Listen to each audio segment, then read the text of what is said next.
Hello everyone.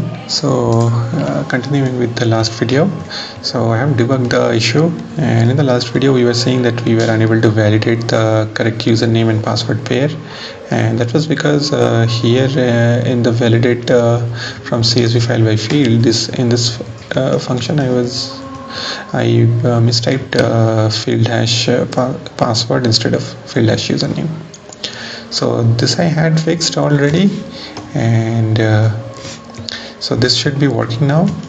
And let me show you another problem that we would have had.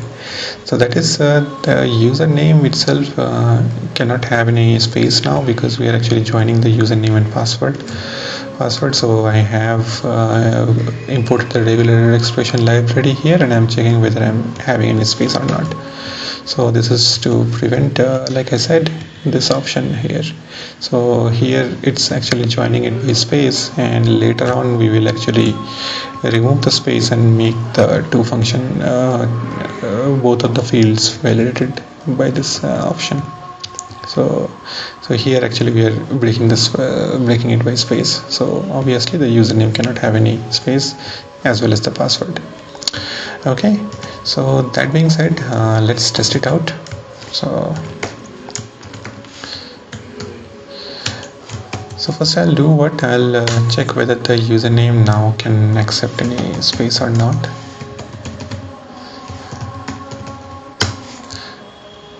So as you can say that our username has a space, and it is saying that it should not. Okay, so I will make another username like this, and I will put a password that is equivalent for us to check.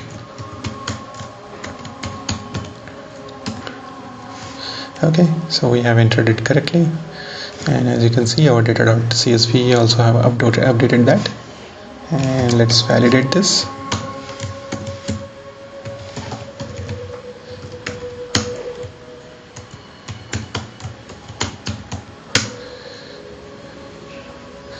Okay, and that's also matching. I have entered the correct sequence. So even if I try a new sequence or a wrong one, it will not be validating that anymore. So let me try to validate with a different password that is already there in the database.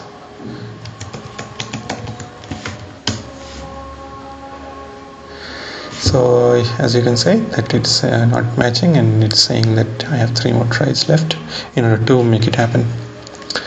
So I would say that the script is quite working, and this has been added in the GitHub page, this entire thing. And let me just show you that real quick.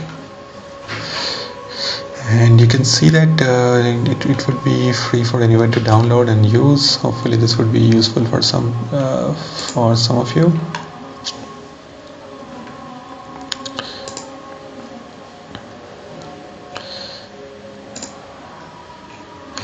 So this is our Python script itself, and what I will do, I will install with the data.csv and Python this user.py. I'll add a readme file for anyone to read and to know what's inside. So at this point I would say this entire code is pretty much done. So I would probably move on to something new, probably I will part this up.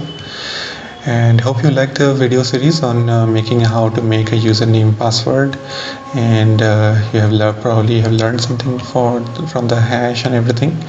Hopefully these things are easy for everyone to understand. Let me know how you felt about the video series itself, and in the comment section below, and please like and subscribe if you think this was good. Okay, so I'll see you in the next one. Bye bye.